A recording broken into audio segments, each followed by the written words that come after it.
Hey everyone, tonight we're going to step back in time to a world of ruffs, elaborate gowns, and some truly astonishing, and frankly, quite dangerous, beauty practices. We're diving deep into the oddest beauty secrets of Elizabethan courtiers. You're lying there, perhaps with your favorite moisturizer on, feeling fresh and clean. Now, imagine a world without modern soap, without effective deodorant, and where the pursuit of beauty could literally be a matter of life and death. You can almost smell the overpowering perfumes trying to mask less pleasant odors. Can't you? The faint scent of lead paint hanging in the air? Let's be honest, you probably wouldn't survive a week trying to replicate these beauty routines. That's a reality check for your cozy evening. So, before you get comfortable, take a moment to like the video and subscribe, but only if you genuinely enjoy what I do here. If you're listening in, drop a comment with your location and the local time. I love seeing where everyone tunes in from.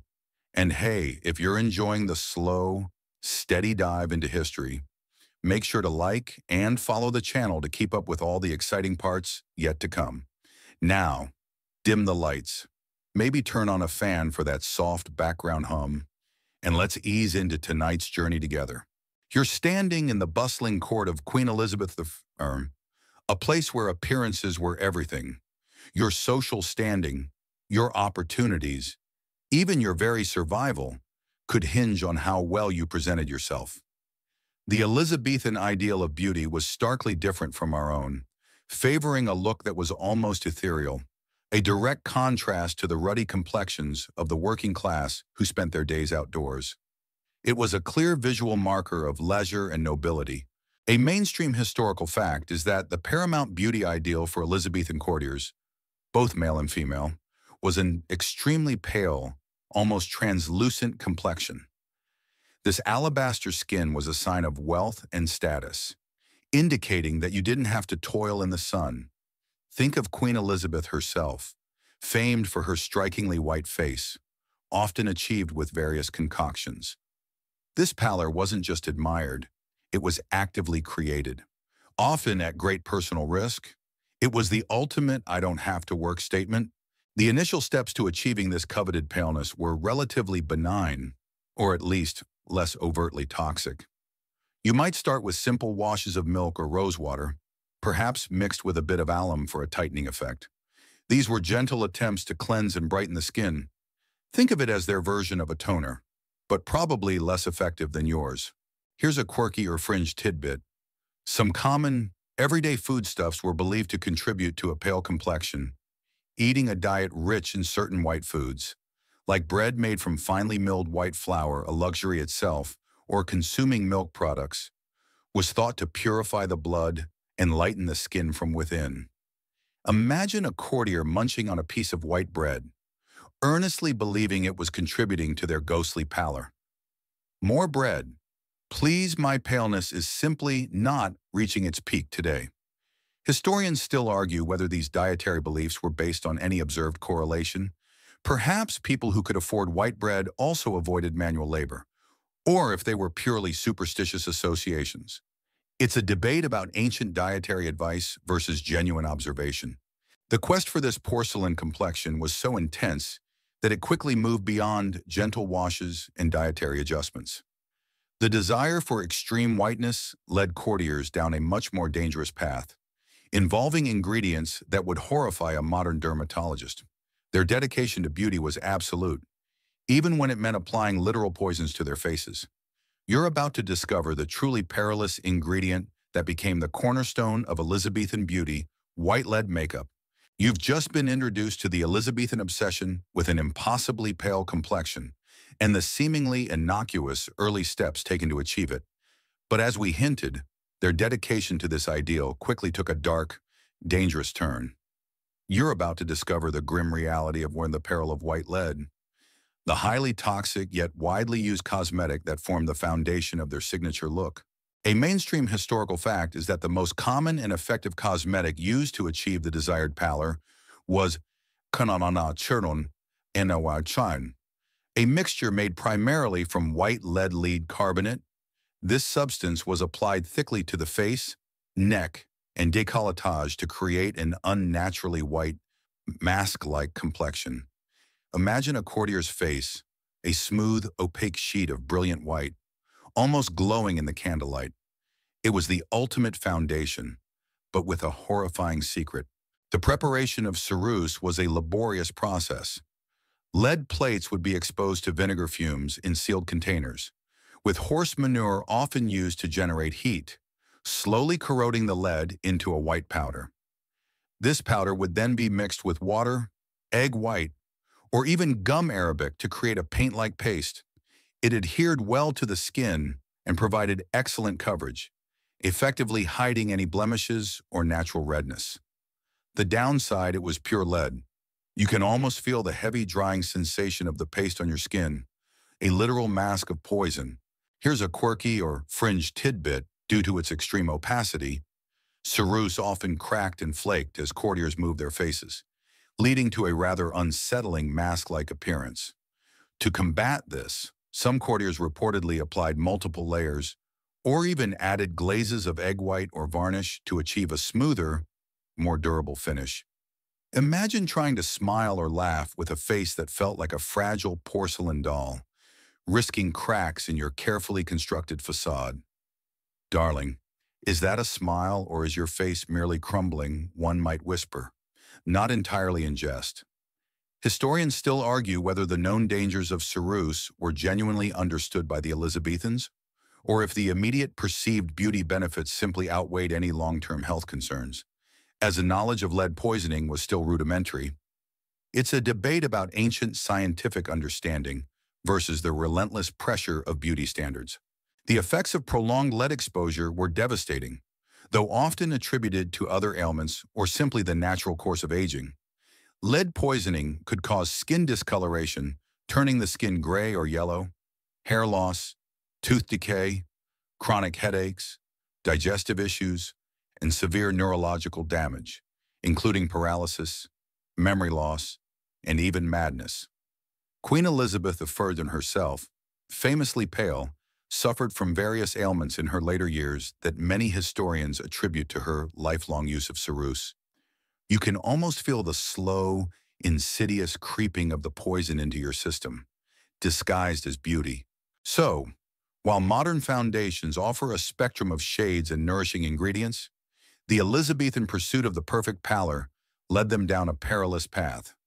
Their dedication to this beauty ideal was so absolute that they willingly embraced a cosmetic that slowly, inexorably, poisoned them. With their faces painted a ghostly white, the next step was to add touches of color to create the illusion of vibrant health, often using equally surprising ingredients for those rosy cheeks and vermilion lips. You've just discovered the truly chilling reality of white lead makeup, a beauty secret that slowly poisoned its users.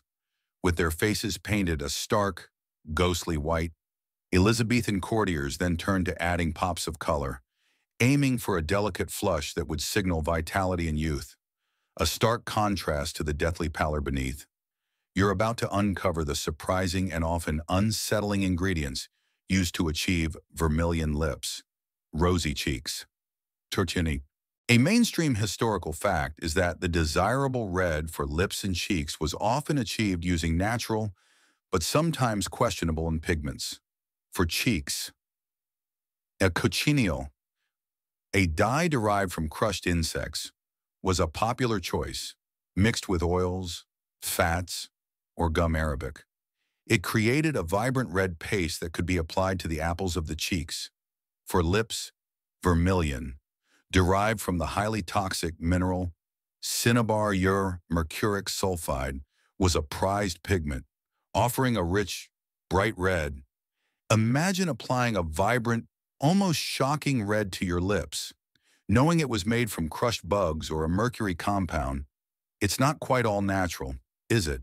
Other less hazardous, but still perhaps unappetizing, alternatives included plant-based dyes from madder root or Brazil wood, or even simply dabbing on a bit of red wine or berry juice. For a subtler flush, some might pinch their cheeks or bite their lips just before making an appearance. A quick, temporary fix for a natural flush. You can almost feel the stain of berry juice on your lips, or the slightly itchy sensation of an insect-based blush. Here's a quirky or fringe tidbit. Some historical recipes for Elizabethan blush and lip color included animal fats, such as mutton tallow or lard, to create a creamy base for the pigments. Imagine rendering animal fat in your chamber to mix with your crushed bugs or mercury for makeup. It certainly adds a whole new dimension to farm-to-face beauty. You might hear a courtier's maid complaining to a colleague, "Oh, not again. Her ladyship wants her cheeks to glow like fresh cherries. But this mutton fat concoction smells quite gamey." Today, historians still argue whether the widespread use of toxic ingredients like mercury and lead in cosmetics was solely due to a lack of understanding of their long-term health effects, or if the immediate desire for a particular aesthetic effect like vibrant, long-lasting color simply overshadowed any vague concerns about toxicity. It's a debate about the powerful allure of beauty versus rudimentary scientific knowledge. The application of these colors was often quite bold, especially for those who spent time outdoors or for formal portraits, where the makeup needed to be visible and striking. It wasn't about a subtle blending. It was about creating a clear contrast with the pale complexion, an almost doll-like appearance. The combination of white ceruse and bright reds created a very specific, iconic Elizabethan look that emphasized a sharp, almost artificial beauty. So, while your modern blushes and lipsticks are formulated for safety and comfort, the Elizabethan pursuit of vibrant color led them to some truly adventurous and often dangerous ingredients. With their faces now a striking tableau of white, red, and the occasional beauty patch, as we'll get to, courtiers then turned their attention to shaping the very contours of their face, starting with the forehead, and this involves some rather extreme measures. You've just seen the vibrant and sometimes unsettling reds that Elizabethan courtiers applied to their faces after a liberal coat of toxic white. Now, with the canvas of the face painted, attention turned to shaping its very frame. You're about to discover the extreme and often painful measures taken for forehead elevation and hairlines. As a high forehead was considered a mark of intelligence, nobility, and beauty, a mainstream historical fact is that a high, broad forehead, often extending far back into the scalp, was a highly fashionable feature for Elizabethan women, popularized by Queen Elizabeth I herself, who naturally had a receding hairline. This created an almost ethereal, intellectual appearance, emphasizing the face as a pale, clear oval. To achieve this look, women would often pluck or shave their natural hairlines back several inches. Imagine painstakingly pulling out individual hairs from your forehead, day after day, to artificially raise your hairline. It was a commitment, to say the least, and certainly not for the faint of heart. This practice wasn't just about plucking. It extended to removing any stray hairs on the temples or sides of the forehead to create a smooth, expansive canvas for the face. Some women might even apply depilatory creams, though these were often harsh and could cause skin irritation. The goal was to create a stark, uncluttered expanse of pale forehead that flowed seamlessly into the powdered complexion. You can almost feel the stinging sensation of plucked hairs, or the faint burn of an ill-conceived depilatory, all in the name of a fashionable brow. Here's a quirky or fringe tidbit. To further enhance the illusion of a high forehead, some courtiers would carefully remove their eyebrows entirely or shave them down to almost nothing, as we'll discuss in the next section. This created an even more unadorned and expansive facial area, drawing all attention to the eyes and the carefully painted complexion. Imagine looking at someone who has deliberately erased their natural hairline and eyebrows, creating a truly alien, almost alien-like, beauty standard by modern sensibilities. You might hear a particularly dedicated courtier lamenting, "My brow is simply not lofty enough, I need to remove more hair." Perhaps a hot compress will make the plucking less agonizing. Historians still argue whether the extreme plucking of hairlines was solely an imitation of Queen Elizabeth I's natural appearance, or if it was part of a broader Renaissance ideal of intellectual beauty that emphasized the expanse of the forehead as a seat of wisdom. It's a debate about royal influence versus evolving aesthetic philosophies. The dedication to this extreme hairline highlights the immense pressure on Elizabethan courtiers to conform to prevailing beauty standards, even when those standards involve significant discomfort or potential damage to the skin. This artificial elevation of the forehead was a key component of the idealized mask of beauty they presented to the world. So, while your modern beauty routine might involve carefully shaping your bangs, Elizabethan courtiers were literally reshaping the very frame of their faces, pulling back their hairlines to reveal a broader, bolder forehead, with the forehead now a pristine canvas.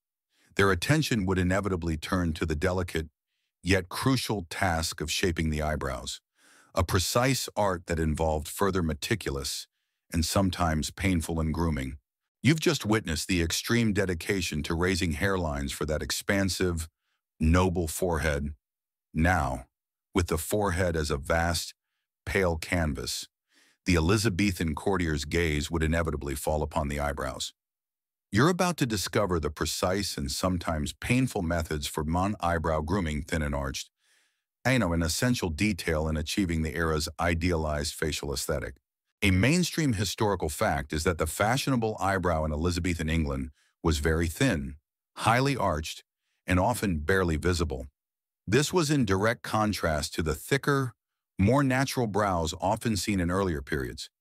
To achieve this delicate look, women would meticulously pluck or shave their eyebrows down to a fine, elegant line, sometimes even removing them entirely and drawing them back on with a fine brush and a mixture of soot or coal.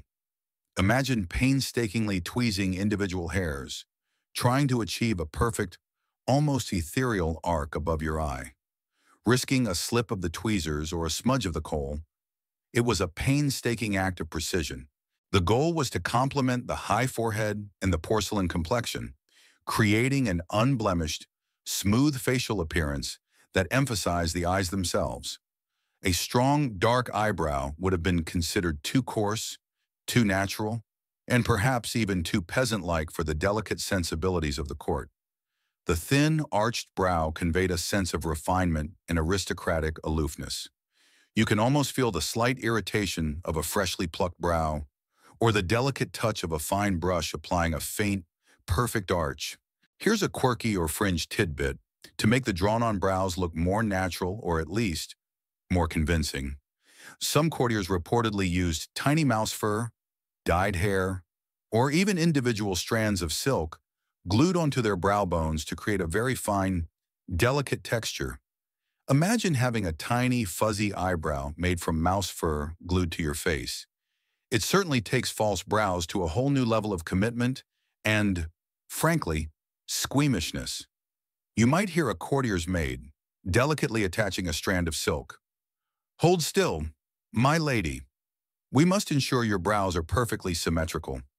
We wouldn't want you looking perpetually surprised, or worse, perpetually skeptical of the latest court gossip." Historians still argue whether the extreme plucking of eyebrows was primarily an extension of the high forehead trend, an attempt to make the eyes appear larger and more prominent, or if it had a symbolic connection to purity or a rejection of earthly facial hair.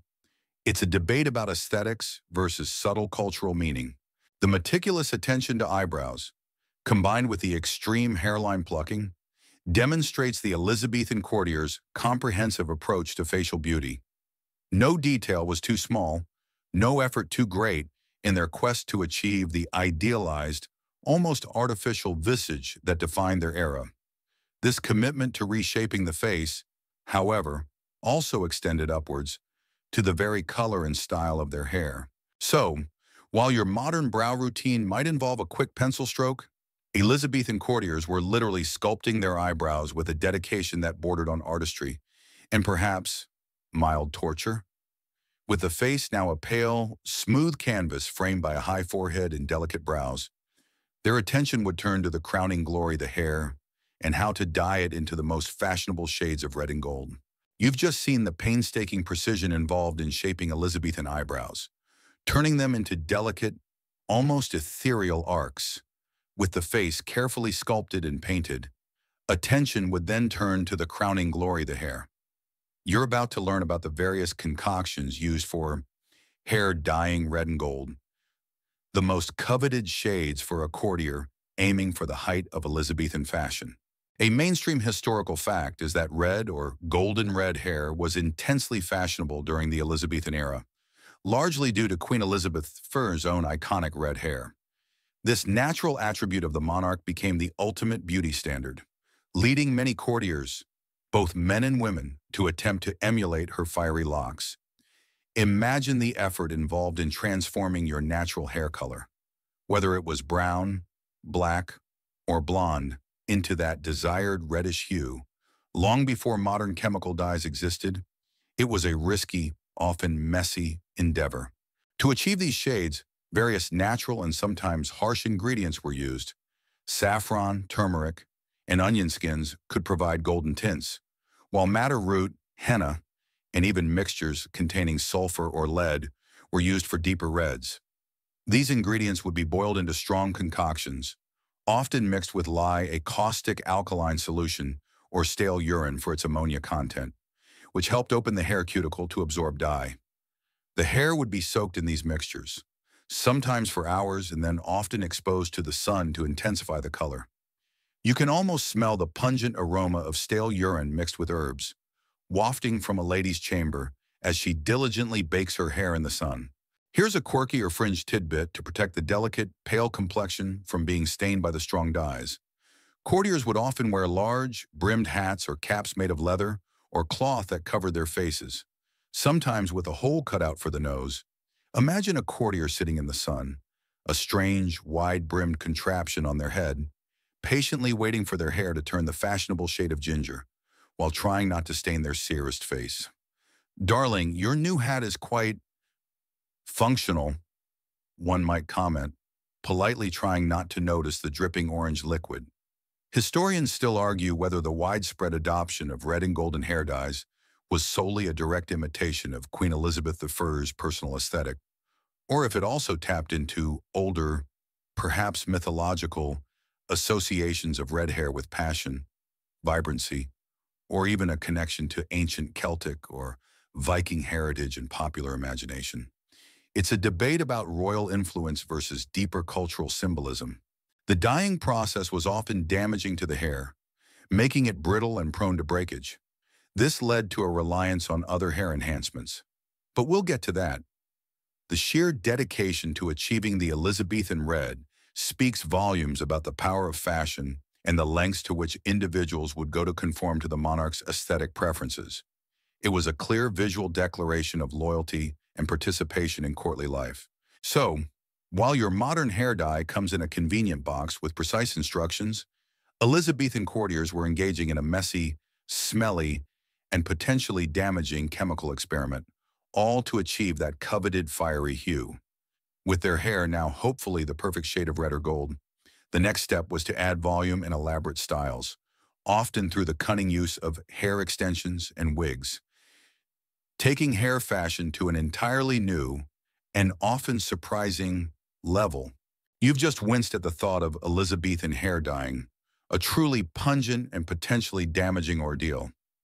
With their own hair hopefully a fashionable shade of red or gold, courtiers then turned to achieving the elaborate, voluminous hairstyles that define the era. You're about to explore the widespread and often surprising use of hair extensions and wigs, taking hair fashion to an entirely new and often unhygienic level. A mainstream historical fact is that false hair, in the form of extensions, hairpieces, and full wigs, was immensely popular in Elizabethan England, especially among the aristocracy. These additions were crucial for creating the towering, often intricate styles that required far more volume and length than most natural hair could provide. Imagine a courtier's natural hair, perhaps thinning from lead poisoning and harsh dyes, suddenly transformed by cleverly pinned-in periwigs or attire made of real human hair, horsehair, or even spun silk. It was the ultimate hair cheat code. These false hairpieces were often dyed to match the fashionable red or golden hues, or sometimes contrasting colors for dramatic effect. They could be adorned with jewels, pearls, ribbons, and even tiny, elaborate wireframes to create gravity-defying shapes. The more elaborate the hairstyle, the higher the status. You can almost feel the weight of these elaborate constructions on your head, perhaps a slight itching as stray hairs tickle your scalp, all for the sake of fashion. Here's a quirky or fringe tidbit. Due to infrequent washing and the difficulty of cleaning these elaborate hairpieces, wigs and hair extensions became prime breeding grounds for lice and other pests. Courtiers often carried small, ornamental flea traps or louse traps tiny, perfumed wooden or ivory boxes, or even scratching sticks to alleviate the inevitable itching without openly scratching their heads. Imagine trying to maintain a regal demeanor while secretly battling an itchy scalp under a towering wig. Just a slight adjustment to my coiffure. Darling. Nothing to do with the lively residents within historians still argue whether the widespread use of wigs and hairpieces in Elizabethan England was primarily driven by the desire to mimic royal fashion trends, or if it was also a pragmatic solution to hair loss and damage caused by the harsh beauty products of the era. It's a debate about pure aesthetics versus practical necessity. The trade in human hair for wigs was a thriving industry, with hair sometimes being purchased from lower classes or even from the dead. The quality and origin of the hair would greatly influence the cost and prestige of the wig. A wig made from the hair of a beautiful, deceased young woman might command a higher price than one from a less desirable source. So, while your modern hair extensions might offer a temporary boost, Elizabethan hairpieces were a semi-permanent fixture, often harboring more than just style. Their dedication to elaborate coiffures, despite the accompanying discomforts and pests, highlights the extreme lengths to which they would go for fashionable appearance. And speaking of pests, and generally unpleasant odors, the next essential element of Elizabethan beauty involved trying to mask the inevitable scents with powerful perfume and potpourri. You've just winced at the thought of lice-ridden wigs and hairpieces, a less glamorous side of Elizabethan fashion.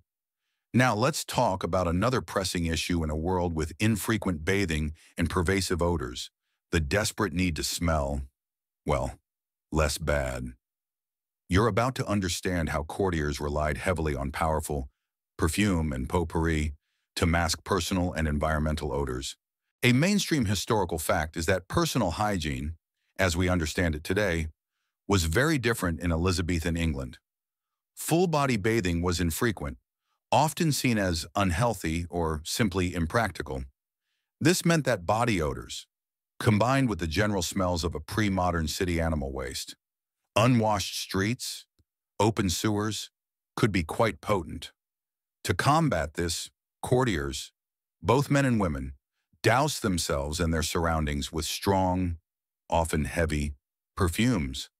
Imagine a heady mix of musk, civet derived from a civet cat's glands, ambergris, a waxy substance from sperm whales, rose, and orange blossom, all battling for olfactory dominance. It was less about smelling clean and more about smelling opulently different from the pervasive stink.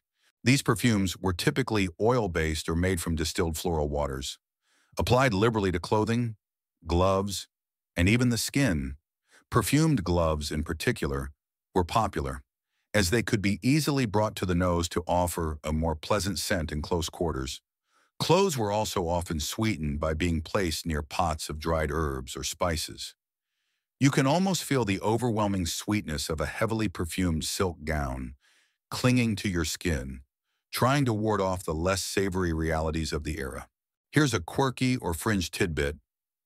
Pomanders were a fashionable accessory, especially among the wealthy. These were decorative, often spherical, containers made of silver or gold, filled with aromatic substances like ambergris, musk, civet, spices, cloves, nutmeg, or scented resins. Courtiers would carry them or wear them suspended from their waists, occasionally bringing them to their noses to ward off unpleasant smells from the crowded court or to protect themselves from perceived bad airs, miasma believed to cause disease. Imagine politely wafting a perfume ball under your nose during a particularly smelly court event, a discreet way to say, "I smell things," and they are not pleasant. Historians still argue whether the elaborate use of perfumes and pomanders was primarily for aesthetic and social reasons to display wealth and status, or if it also served a practical purpose in a rudimentary understanding of public health.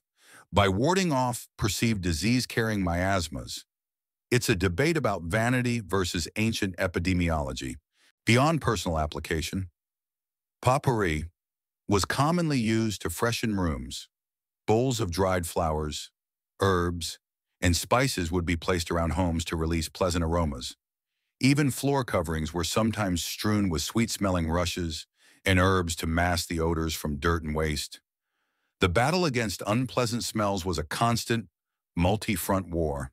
So, while your modern quest for freshness might involve a quick spritz of deodorant, Elizabethan courtiers engaged in an elaborate, often aggressive, sensory assault, using powerful scents to create an olfactory bubble of perceived elegance. Their commitment to masking odors, rather than eliminating them, highlights a fundamental difference in hygiene practices. And speaking of hygiene, their approach to oral hygiene was equally fascinating, involving some truly surprising and often unpleasant techniques. You've just immersed yourself in the potent, perfumed world of Elizabethan courtiers, a world where masking odors was an art form. Now, let's brave the close-up and delve into a particularly intimate aspect of their beauty regimen: oral hygiene, and the often unpleasant techniques they employed for cleaning teeth and achieving fresh breath. Prepare yourself. It wasn't always minty fresh. A mainstream historical fact is that while tooth decay was prevalent due to diets rich in sugar, a luxury item that became more common, Elizabethans did attempt to clean their teeth and freshen their breath, albeit with methods far removed from our modern toothpaste and brushes. Various powders made from crushed bone, pumice, brick dust, or even cuttlefish bone were used as abrasive tooth powders. These were often applied with a rag or a small stick. Imagine vigorously scrubbing your teeth with powdered bone or brick dust. It sounds more like sandblasting than brushing. For fresh breath, a variety of herbal remedies were employed. Chewing on fennel seeds, cloves, or mint leaves was common. Some might rinse their mouths with wine or vinegar. More alarmingly, some remedies for bad breath involved mixtures containing alum or even small amounts of sulfuric acid, which, while temporarily sweetening the breath, would have been incredibly damaging to tooth enamel and gums in the long run. You can almost feel the gritty texture of bone dust on your tongue, followed by the acidic tang of vinegar, all in the name of a presentable smile. Here's a quirky or fringe tidbit. Queen Elizabeth I herself was famously known for her badly decayed and blackened teeth, largely due to her love of sugar. Despite her efforts, her teeth were often noted by foreign ambassadors. This led to a peculiar trend. Some courtiers, ironically, might have subtly stained their own teeth to mimic the queen's appearance, seeing it as a sign of loyalty and high status. Imagine deliberately trying to make your teeth look worse to be fashionable. Oh, your teeth are so beautifully black today. Lady Elizabeth, just like Her Majesty's. Did you chew extra licorice root this morning?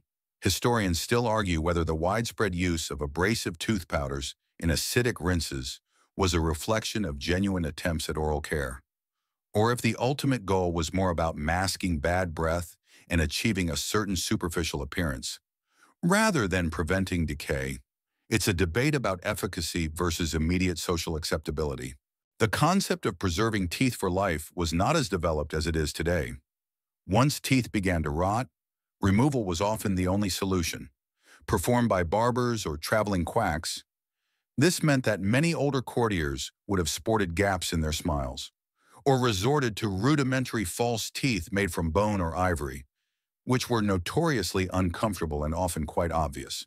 So, while your nightly routine might involve fluoride toothpaste and a soft brush, Elizabethan courtiers braved abrasive powders and acidic rinses, all for a smile that was, by our standards, likely still quite challenging. Their efforts highlight a desperate attempt at oral hygiene in a world lacking modern dental science. And speaking of challenges to modern sensibilities, their approach to bathing habits was equally distinct. emphasizing infrequent cleansing with surprising alternatives. You've just winced at the thought of Elizabethan oral hygiene, a truly gritty and potentially acidic affair. Now, let's move to the broader picture of personal cleanliness, or rather, the striking lack thereof, by modern standards. You're about to discover the truth about bathing habits, infrequent cleansing, in the Elizabethan era, and the surprisingly inventive, if not entirely effective, alternatives courtiers employed. A mainstream historical fact is that full-body bathing with soap and water was relatively infrequent for most Elizabethans, even among the wealthy aristocracy. Unlike the Romans, who embraced public baths, Elizabethans generally viewed extensive bathing as unhealthy, believing it could open pores to disease or upset the body's humors. Instead of immersion, personal cleanliness often focused on localized washing and the use of perfumed items. Imagine going weeks, or even months, without a proper full-body wash, relying instead on spot cleaning and strong scents. It was a very different definition of clean. Instead of baths, courtiers would typically engage in dry cleaning or partial washing. This involved rubbing the skin with clean linen cloths, sometimes dampened with rosewater or perfumed oils. Hands, face, and any visibly soiled areas would be washed more frequently. Hair was rarely washed with water. Instead, it might be brushed vigorously or treated with dry powders to absorb grease and odors. You can almost feel the uncomfortable stickiness of accumulated grime, despite the layers of perfume trying to mask it. Here's a quirky or fringe tidbit. To absorb odors and moisture from clothing and the body, courtiers often relied on scented powders, often made from ground orris root, lavender, or even finely ground bran. These powders would be dusted onto the skin or inside garments. Imagine layering a fine powder onto your skin, hoping it absorbs the unmentionable odors, while simultaneously trying to avoid looking like a dusty pastry. My lord, you seem to have misplaced your flour sack again. Or is that merely your morning toilette, one might quip, trying to suppress a cough? Historians still argue whether the infrequent bathing practices were primarily due to genuine medical beliefs about the dangers of water, or if they were a pragmatic response to the logistical difficulties of heating and transporting large quantities of water in pre-plumbing households. It's a debate about ancient medical theory versus everyday practicality. The emphasis on clean linen was paramount. While the body itself might not be frequently washed, clean shifts under garments and outer clothing were changed regularly. These fresh linens would absorb sweat and oils, providing a sense of cleanliness, even if the skin beneath remained unwashed for extended periods. It was a trick of the trade, relying on clean fabric to create the illusion of cleanliness. So, while your modern bathroom might be a sanctuary of hygiene, Elizabethan courtiers managed their cleanliness with a very different approach, prioritizing localized washing, perfuming, and copious amounts of clean linen over immersive baths. Their dedication to a particular aesthetic often overlooked, or actively worked around, what we consider fundamental hygiene. And speaking of removing what's not desired, their approach to body hair removal was equally meticulous, and certainly not for the faint of heart, involving some surprisingly uncomfortable methods. You've just gained a new perspective on Elizabethan bathing habits, where a bath was more of a perfume sponge down. Now, let's move to another aspect of personal grooming that often involved considerable discomfort: body hair removal. You're about to examine the uncomfortable, and sometimes bizarre, methods Elizabethans used to achieve the smooth, hairless skin considered desirable in certain areas. A mainstream historical fact is that while full-body hair removal wasn't universal, it was a common practice for women, particularly for visible areas like the forehead, as we discussed, and also for the neck, chest to emphasize a décolletage, and arms. The ideal was a smooth, unblemished expanse of pale skin. The most common method was simply plucking, with tweezers made of metal. Imagine the painstaking, often painful, process of tweezing large areas of skin, hair by individual hair. It was a tedious, time-consuming ordeal. Beyond plucking, Depilatory creams were also used, though these were often harsh and contained ingredients that would horrify modern dermatologists. Recipes included mixtures of arsenic, quicklime calcium oxide, or even cat's dung, mixed with vinegar or other liquids to form a paste. This paste would be applied to the skin, allowed to sit, and then scraped off, theoretically taking the hair with it.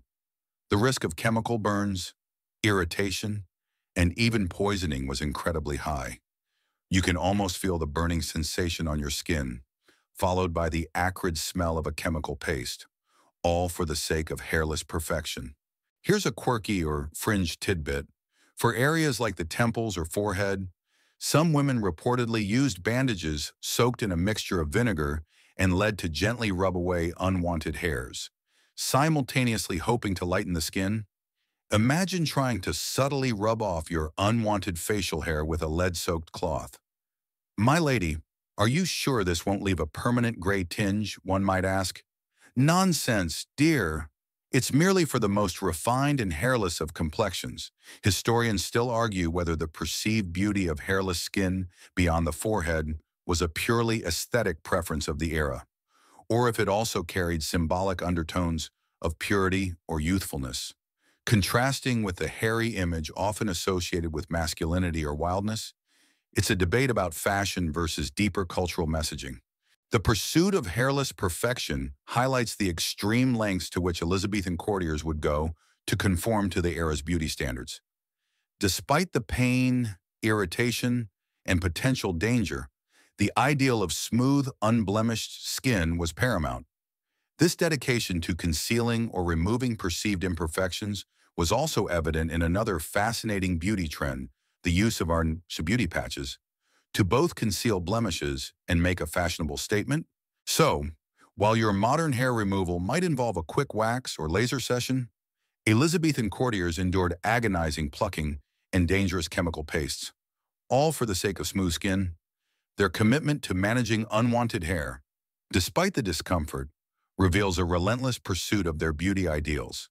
And speaking of concealing imperfections, their next curious beauty secret involves sticking small, decorative pieces of velvet or silk onto their faces. You've just winced at the thought of Elizabethan hair removal, a truly uncomfortable ordeal. With skin now hopefully smooth but perhaps irritated from those harsh treatments, courtiers needed a clever way to conceal any lingering blemishes or redness. This brings us to a surprisingly charming, yet equally practical, beauty secret: beauty patches. Small velvet or silk decorations used to both conceal and adorn. A mainstream historical fact is that beauty patches, also known as plaisters or mouches, became incredibly fashionable in the Elizabethan and particularly the Jacobean era. These were small pieces of silk, velvet, or sometimes even leather, cut into various shaped stars, moons, hearts, circles, or even tiny animals and then glued onto the face. They served a dual purpose to cover up unsightly blemishes, scars from smallpox, which was rampant, or breakouts caused by lead poisoning, and simultaneously to act as fashionable adornments. Imagine a courtier strategically placing a tiny velvet star near their eye, effectively camouflaging a zit while adding a touch of playful elegance. It was the original blemish sticker, but make it fashion. These patches were applied with a sticky adhesive, usually made from gum arabic or egg white. Their placement could be highly strategic, drawing attention away from imperfections or highlighting attractive features. They were often black, providing a stark contrast against the pale, cerused complexion, making them instantly noticeable. You can almost feel the slight pull of the adhesive on your skin, the subtle texture of velvet against your cheek, as you artfully position your tiny beauty mark. Here's a quirky or fringe tidbit. The shapes of these beauty patches could be incredibly varied and even convey subtle messages. A patch in the shape of a coach, for instance, might signal a desire for a wealthy husband, while a crescent moon could hint at a romantic disposition. Imagine a young courtier at a ball, subtly communicating their intentions through the shape of a tiny patch near their lip. Is that a dove on your chin? Lady Eleanor? Or are you simply a fan of poultry? Historians still argue whether the primary function of beauty patches evolved over time, starting as a practical way to conceal skin imperfections and then transforming into a purely fashionable accessory, or if their decorative and communicative roles were present from their inception. It's a debate about practicality versus evolving aesthetics. The use of beauty patches highlights the Elizabethan courtiers' constant battle against skin imperfections, a struggle intensified by their toxic makeup. Rather than striving for completely flawless skin, they embraced a clever method of both concealing and decorating, turning a potential flaw into a fashionable statement. This blend of practicality and playful vanity was characteristic of their approach to beauty. So, while your modern concealer might seamlessly blend away imperfections, Elizabethan courtiers opted for a more overt, artistic approach, literally sticking on their beauty marks. With their faces now artfully concealed and adorned, their attention would inevitably turn to another visible and highly valued part of their presentation, their hands, and the meticulous efforts made to keep them looking pale and delicate. You've just seen how Elizabethan courtiers artfully concealed blemishes with charming beauty patches, turning flaws into fashion. Now, let's shift our gaze to another highly visible and meticulously cared for part of the body, the hands. You're about to explore the specific efforts made to achieve hand care pale and delicate. As fine, unblemished hands were a potent symbol of wealth, leisure, and nobility in the Elizabethan era. A mainstream historical fact is that soft, pale, and unblemished hands were a coveted sign of aristocracy, indicating that one did not perform manual labor. Hands that were tanned, rough, or calloused belonged to the working class. Courtiers, particularly women, went to great lengths to protect and whiten their hands. Imagine a lady of the court, always wearing long gloves outdoors to shield her hands from the sun, even on warm days. The sun was the enemy of aristocratic skin, as it was directly associated with outdoor labor. To achieve and maintain this desired pallor, various whitening concoctions were applied. These might include washes made from milk, almond oil, or various herbs known for their supposed lightening properties. Some harsher remedies might even involve substances like mercury or lead compounds, similar to those used on the face, to ensure maximum whiteness. Though this would come with its own risks. You can almost feel the cool, silky sensation of a cream being gently massaged into your hands, meant to keep them soft and white. Here's a quirky or fringe tidbit to keep hands soft and supple, especially overnight. Some courtiers would apply rich, greasy unguents or salves, often made with animal fats like deer tallow or beeswax, and then sleep with soft leather or linen gloves on. Imagine waking up with hands feeling remarkably soft, but perhaps a bit greasy from the overnight treatment, looking like you've just helped groom a very fancy animal. You might hear a lady's maid discreetly preparing the gloves, another pair of those special sleeping gloves. My lady, your hands will be as soft as a newborn lamb by morning, provided you don't accidentally grease the chamber dog. Historians still argue whether the extreme emphasis on pale hands was solely a status symbol to denote leisure, or if it also reflected a practical concern for skin health in a pre-antibiotic era where even minor cuts and infections on rougher hands could become serious. It's a debate about vanity versus rudimentary health awareness. The attention to hands extended beyond just color and softness. Nails were generally kept short and clean, rather than long and pointed, reflecting a practical aesthetic for daily life in aristocratic pursuits like embroidery or playing musical instruments. Jewelry, particularly rings, would further draw attention to the elegance of well-maintained hands. So, while your modern hand care might involve a quick pump of hand cream, Elizabethan courtiers invested considerable time and potentially dangerous ingredients into ensuring their hands were a pristine symbol of their elevated status. Their dedication to every visible detail of their person was absolute. And speaking of nails, their approach to nail care was refreshingly a bit more straightforward, emphasizing simplicity and cleanliness over elaborate adornment. You've just explored the meticulous, and sometimes risky efforts Elizabethan courtiers put into maintaining pale, delicate hands. Now, let's move to a smaller, but still important, detail of personal grooming, their approach to nail care. You're about to discover how, in an era of elaborate fashion, their fingernails were kept surprisingly simple and clean. A mainstream historical fact is that Elizabethan nail care was relatively basic compared to other beauty practices. The ideal was not long, ornate, or painted nails, but rather was short, clean, and well-maintained. Fingernails. This was a practical necessity for daily life at court, which involved activities like handling delicate fabrics, playing musical instruments like the lute or virginals, writing with quills, or engaging in various crafts like embroidery. Long nails would have been impractical, prone to breaking, and difficult to keep clean in a world without modern sanitation. Imagine trying to thread a needle for intricate embroidery with long, pointed nails. It just wouldn't work. The tools for nail care would have been simple small knives, files made of metal or possibly abrasive stone, and perhaps small picks for cleaning underneath the nail. The emphasis was on neatness and functionality, reflecting a practical aesthetic rather than a purely decorative one for nails. You can almost feel the satisfying scrape of a small metal file, shaping your nail to a neat, rounded edge, ensuring no dirt or grime could accumulate. Here's a quirky or fringe tidbit. While formal nail polish didn't exist, some individuals might have rubbed their nails with polishing powders or buffing cloths to give them a healthy, natural shine. Others might have used a tiny bit of red pigment, like the cochineal used for lips and cheeks rubbed into the nail bed to give a faint, healthy flush. A subtle hint of color rather than an overt painted look.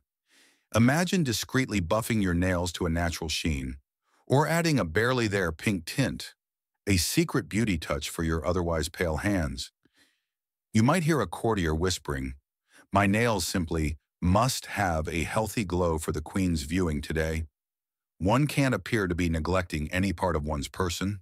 Can one historian still argue whether the simplicity of Elizabethan nail care was solely a reflection of practicality and the limitations of available materials, or if it also carried a subtle symbolic meaning, perhaps signifying natural purity or a distinction from more ostentatious displays of wealth that might involve excessive adornment? It's a debate about function versus unspoken social cues. The focus on clean, short nails also tied into the broader Elizabethan concern with hands as a symbol of status. While the skin of the hand was made pale and delicate, the nails themselves were to be unassuming, ensuring that attention remained on the hand's overall appearance as a marker of leisure and refinement. So, while your modern manicure might involve gels and intricate designs, Elizabethan courtiers opted for a straightforward, practical approach to nail care, prioritizing cleanliness and functionality. Their nails were a subtle, yet telling, detail in their overall presentation. And speaking of details that enhance the face, their quest for sparkling eyes led them to a truly dangerous and famously poisonous plant extract. You've just seen the simple yet effective practicality of Elizabethan nail care. Now let's bring our gaze back to the face, specifically to the eyes, which even within a mask of white ceruse, were expected to sparkle with life and allure. You're about to discover the truly dangerous plant extract used for an eye-brightening belladonna's danger, a beauty secret that could literally blind its users. A mainstream historical fact is that one of the most perilous beauty practices in Elizabethan England was the use of belladonna, or deadly nightshade, Atropa belladonna. To dilate pupils, the plant's extract, typically a liquid, would be dropped into the eyes. The active chemicals in belladonna, atropine and scopolamine, block receptors in the iris, causing the pupils to enlarge. The desired effect was to make the eyes appear larger, darker, and more sparkling, giving the user a wide-eyed, almost otherworldly gaze, believed to be highly attractive. Imagine the dramatic dilation of your pupils, making your eyes seem deeper, more mysterious, but at a terrible cost. The name belladonna itself means beautiful lady in Italian, a testament to its use in cosmetics. But the plant is highly poisonous. The side effects of using belladonna eye drops were severe and cumulative.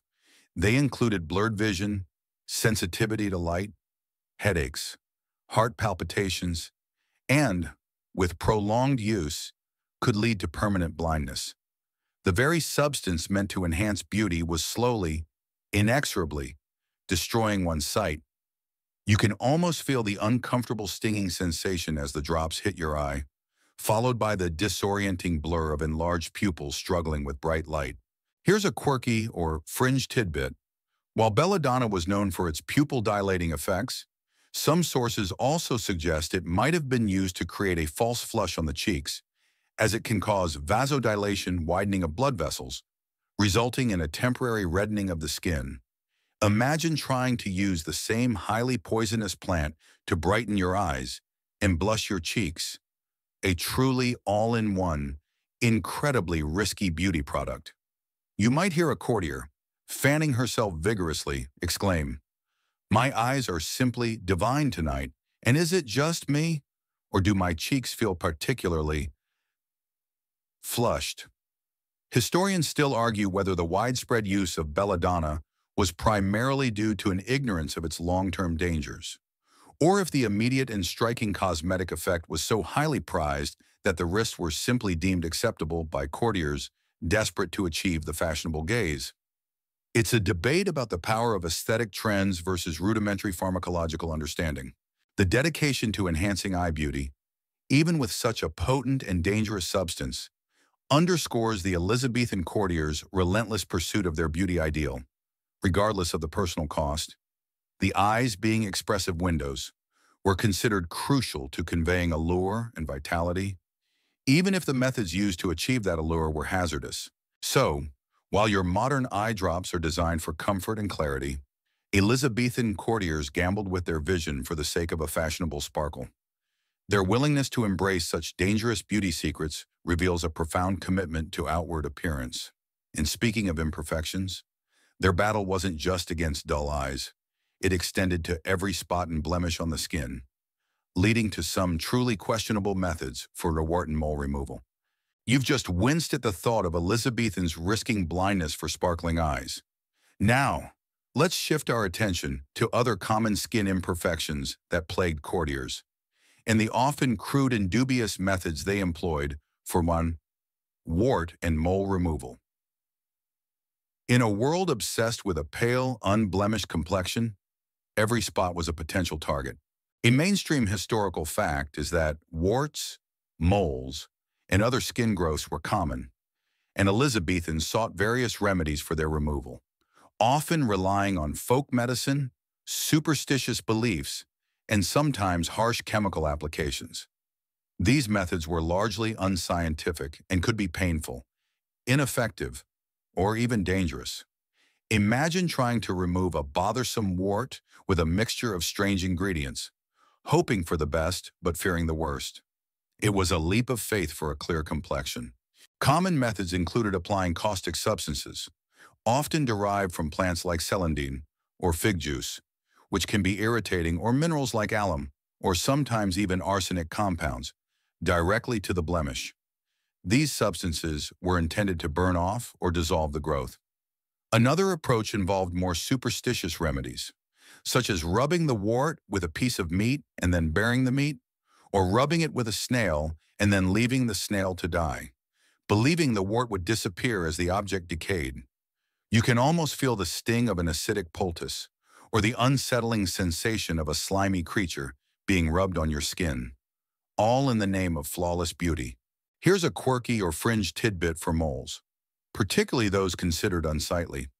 Some courtiers might try to draw out the mole by applying a poultice made from ingredients like strong vinegar and salt, or even a paste containing lead or mercury, hoping to lighten or remove the pigment. Imagine meticulously applying a dubious paste to a mole, convinced it would magically vanish, while risking a nasty skin reaction. You might hear a courtier's maid, sighing, "Another mole to banish." "My lady, this concoction smells suspiciously like last week's pickle brine, but if it promises perfection, then so be it." Historians still argue whether the aggressive removal of skin blemishes was primarily an aesthetic pursuit to achieve the desired flawless complexion, or if it also stemmed from a rudimentary understanding of hygiene and a desire to eliminate potential sources of infection. However misguided the methods, it's a debate about vanity versus nascent medical concern. The desire for a truly unblemished, alabaster complexion was so strong that courtiers were willing to endure discomfort and risk for its achievement. Every dark spot, every raised bump, was seen as a detraction from the ideal. This relentless pursuit of perfect skin extended beyond warts and moles to the very texture and tone of the complexion itself.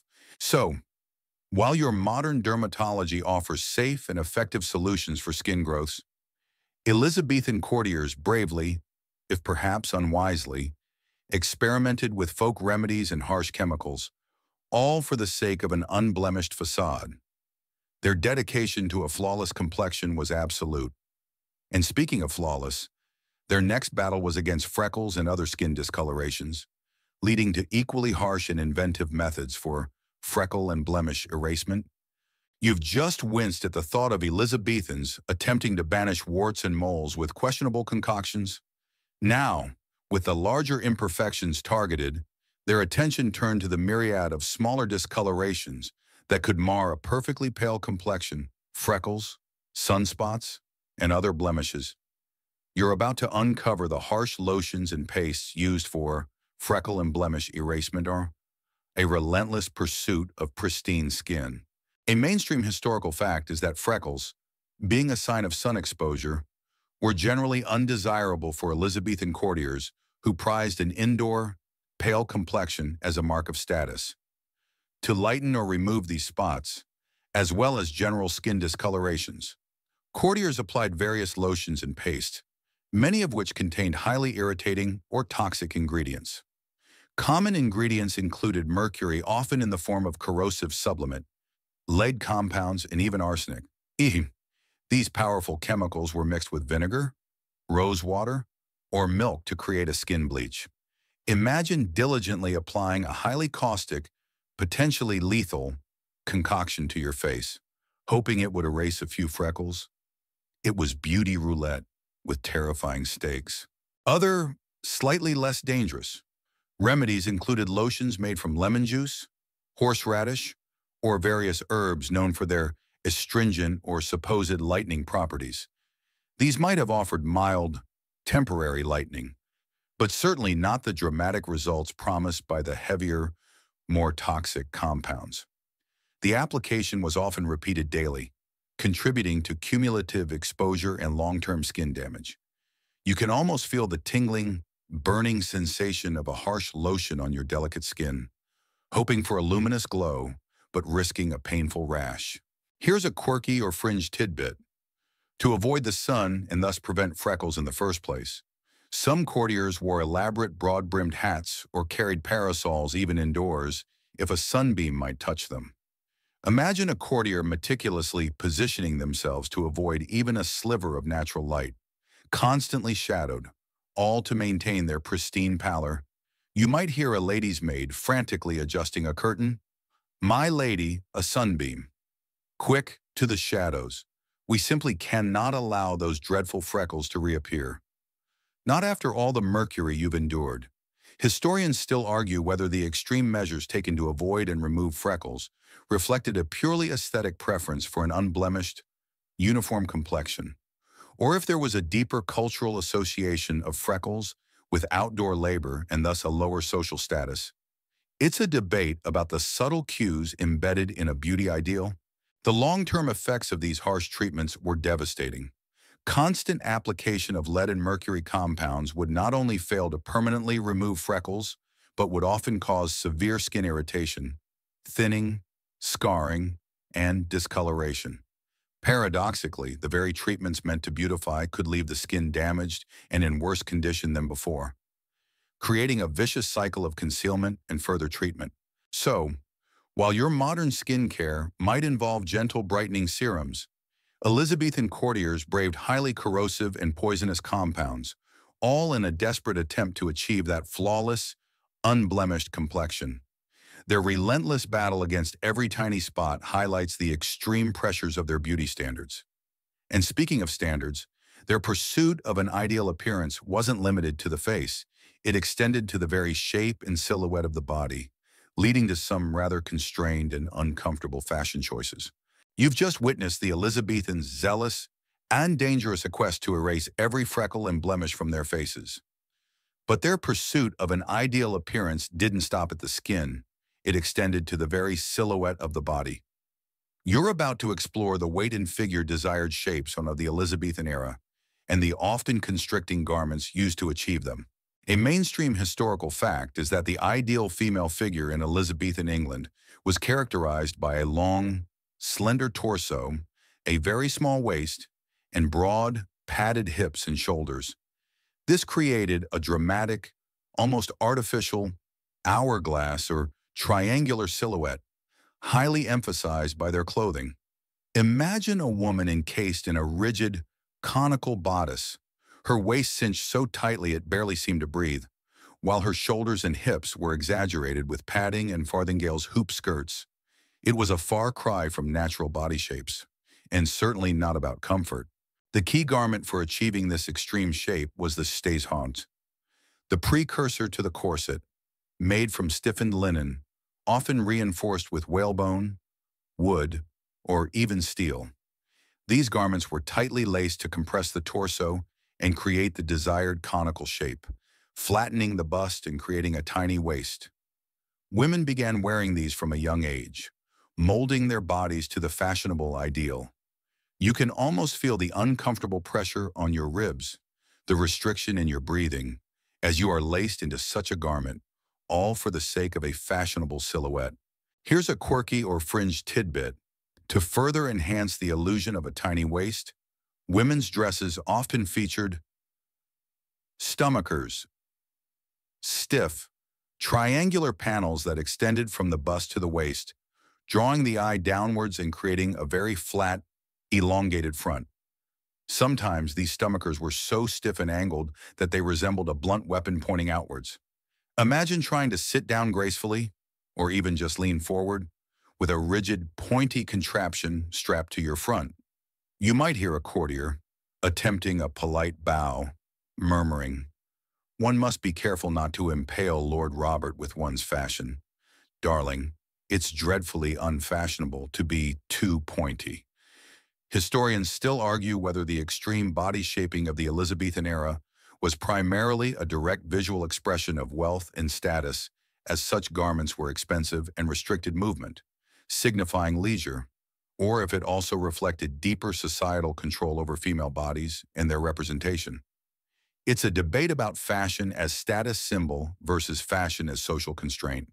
For men, the ideal figure also involved a broad-shouldered, narrow-waisted silhouette, achieved with padded doublets and sometimes even padded breeches, trunk hose to emphasize the lower body. While less restrictive than women's stays, these garments also created an exaggerated, almost theatrical shape. The pursuit of these idealized figures, often at the expense of comfort and even health-restricted breathing, displaced organs, highlights the immense social pressure to conform to prevailing fashion trends. The body was a canvas, to be sculpted and molded into the fashionable silhouette of the day. And speaking of shaping the body, a vital aspect of well-being that we often connect to appearance is sleep. But how did the Elizabethans view the role of their sleep in beauty? Was rest seen as a beauty secret or merely a necessity? You've just squeezed into the highly restrictive, yet fashionable Elizabethan body ideal, understanding the discomfort involved in achieving their desired silhouette. Now, let's consider a more subtle, perhaps often overlooked, aspect of well-being that we moderns intrinsically link to appearance: sleep.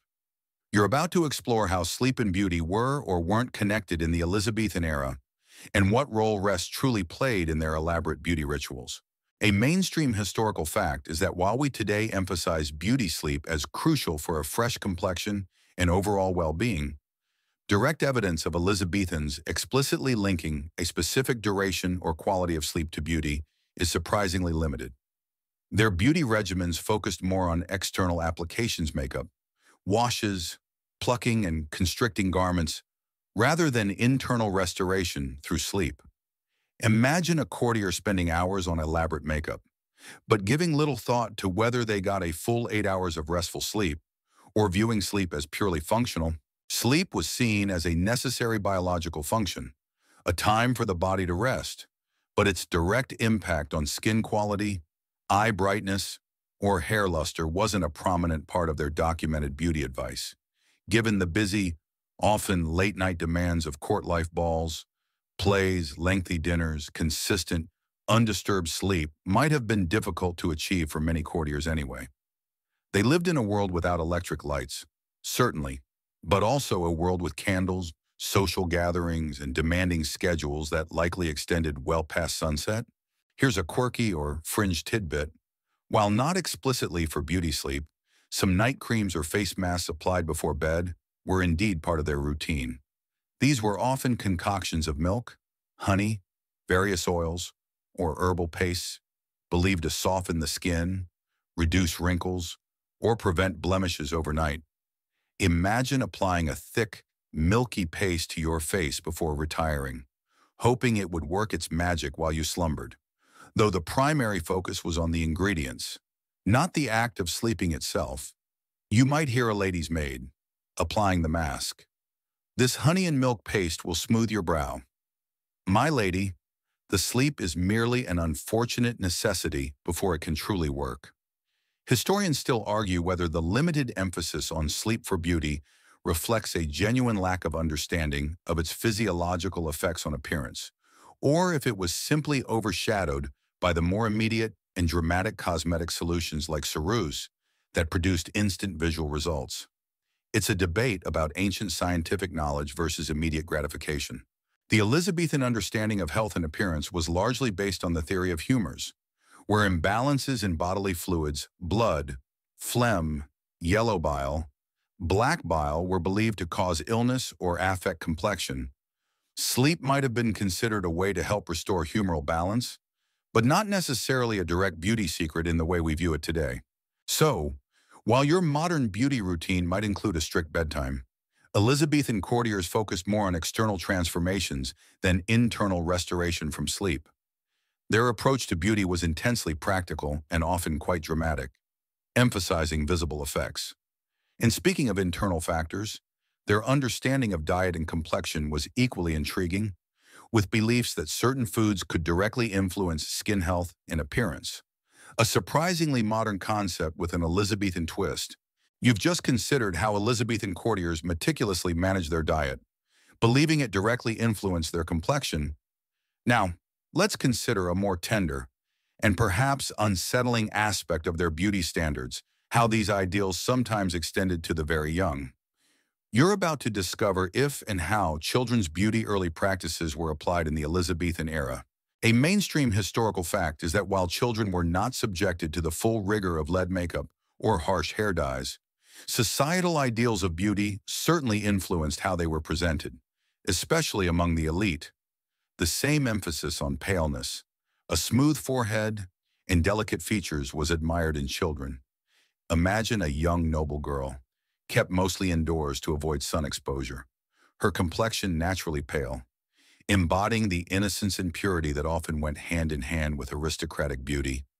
Their clothing, too, mimicked adult fashion, albeit in simpler forms, contributing to their overall presentation. For very young children, particularly infants, swaddling was still a common practice. While primarily for warmth and security, it also had the effect of keeping limbs straight, a subtle way of ensuring a well-formed body according to the aesthetic preferences of the time.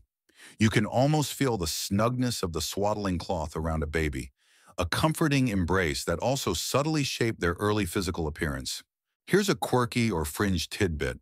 For very pale, delicate children, some Elizabethan mothers or nurses might gently rub the cheeks with a bit of crushed rose petals or a light berry juice to give a subtle, healthy flush, enhancing their innocent beauty.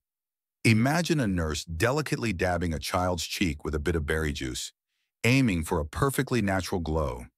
Just a touch of healthful color for Master Edward. So he doesn't look quite so ghostly pale this morning. This was a far cry from the adult use of mercury-based rouges, but it shows an early awareness of enhancing a child's appearance. Historians still argue whether the early beauty practices applied to children were primarily driven by a desire to conform to adult aesthetic ideals, or if they were also rooted in a protective instinct, reflecting parental aspirations for their children's social acceptance and future marriage prospects. It's a debate about childhood beauty versus societal expectations. The health of children was paramount, and a clear, unblemished complexion was often seen as a sign of good health.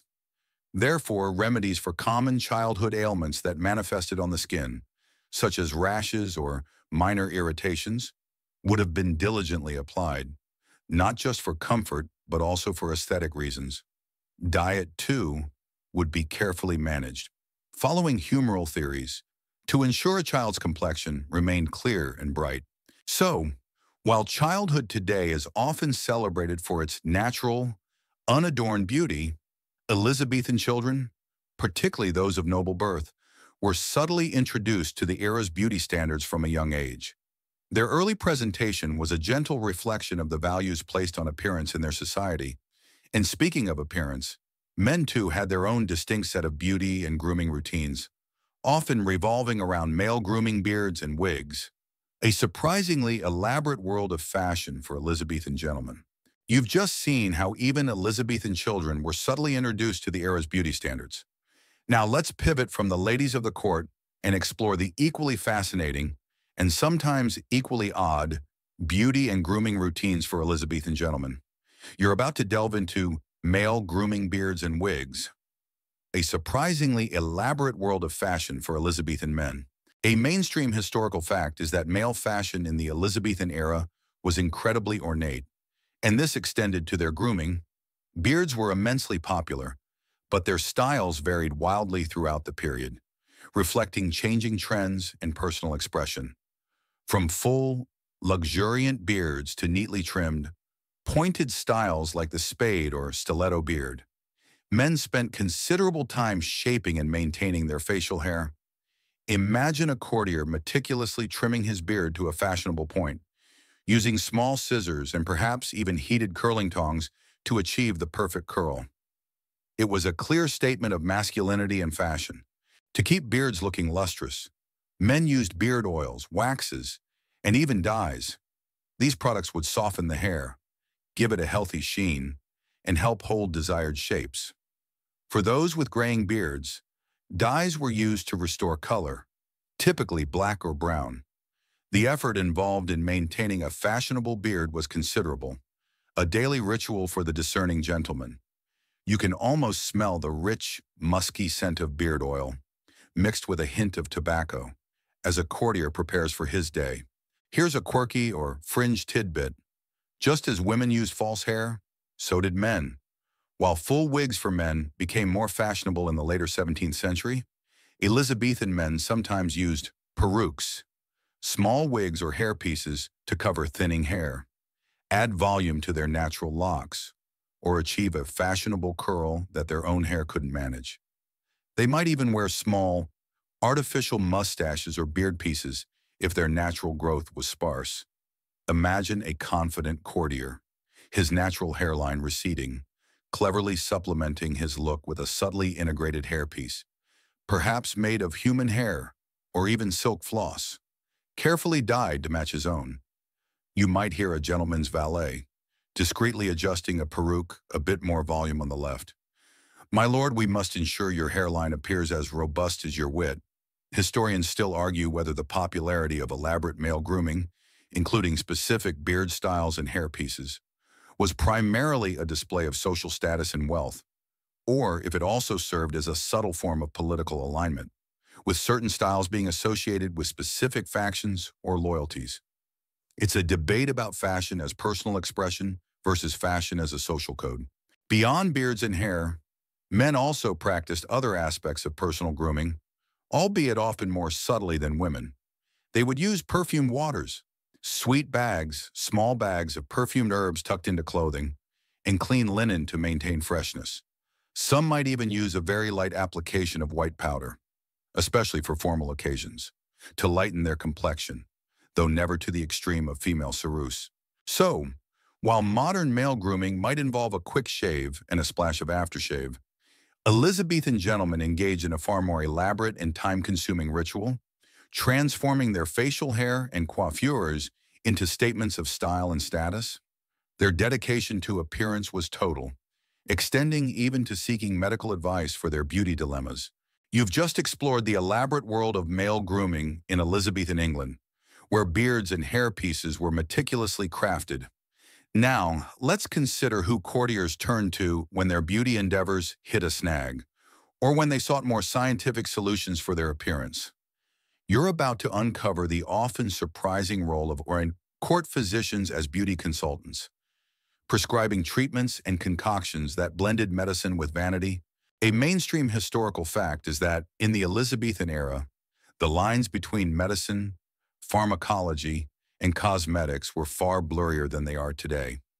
Court physicians, while trained in the humoral theory of medicine, were often consulted not just for illnesses, but also for advice on maintaining a youthful appearance, improving complexion, or even concocting specific beauty remedies.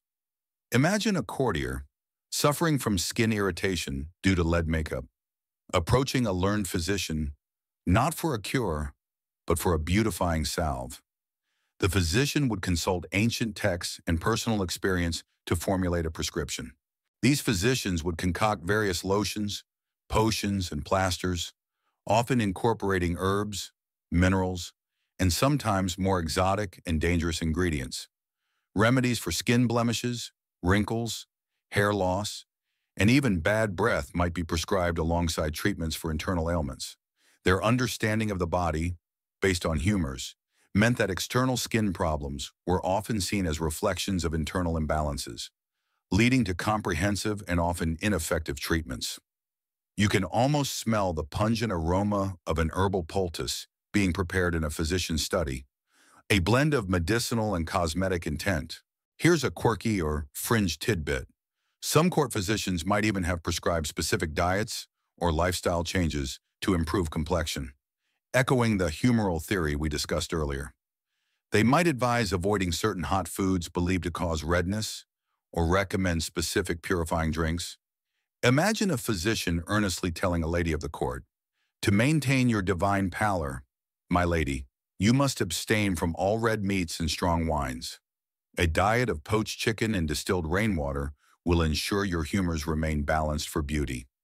Historians still argue whether the participation of court physicians in prescribing beauty treatments legitimized otherwise dangerous cosmetic practices, or if it simply reflected the pervasive cultural emphasis on appearance, forcing medical professionals to adapt their services to meet demand. It's a debate about professional ethics versus societal pressures. The physician's role as a beauty consultant highlights the immense importance placed on outward appearance in courtly society. Courtiers were willing to pay handsomely for expert advice, even if that advice involved risky ingredients or questionable efficacy. The physician's involvement lent an air of scientific authority to practices that were often more akin to folk remedies. So, while your modern dermatologist is a specialized expert, Elizabethan physicians juggled ailments and aesthetics, blending medical knowledge with beauty aspirations. Their involvement underscored the serious nature of beauty in Elizabethan society. And speaking of concoctions and homemade remedies, many of these beauty secrets weren't just the domain of physicians. They were also passed down and experimented with in domestic settings, leading us to explore the fascinating world of recipe books, homemade potions. You've just seen how court physicians dabbled in beauty consultations, blending medicine with vanity. But beauty secrets weren't exclusively the domain of learned doctors. In fact, many of the Elizabethan era's lotions, pastes, and washes were concocted in the privacy of one's own home, passed down through generations or found in widely circulated texts. You're about to delve into the fascinating world of recipe books, homemade potions, exploring how domestic manuals guided courtiers in their beauty regimens. A mainstream historical fact is that during the Elizabethan era, it was common for households, particularly those of the gentry and nobility, to possess handwritten or printed recipe books. These weren't just for cooking. They contained a vast array of practical information, including recipes for medicines, household remedies, and, crucially, beauty concoctions. Imagine a lady of the house, perhaps assisted by her maid, carefully consulting a well-worn manuscript, its pages filled with instructions for creating a fairing water to whiten the skin or a cosmetic wash to remove blemishes. These books were treasure troves of domestic science and beauty lore. These beauty recipes often called for readily available ingredients, though sometimes more exotic ones were specified for those who could afford them. Common components included milk, honey, eggs, herbs like rosemary, lavender, or chamomile, various oils, almond, olive, and sometimes more dubious substances like lead, mercury, or even pigeon's dung for its supposed bleaching properties. The instructions were often vague, relying on traditional knowledge and trial and error.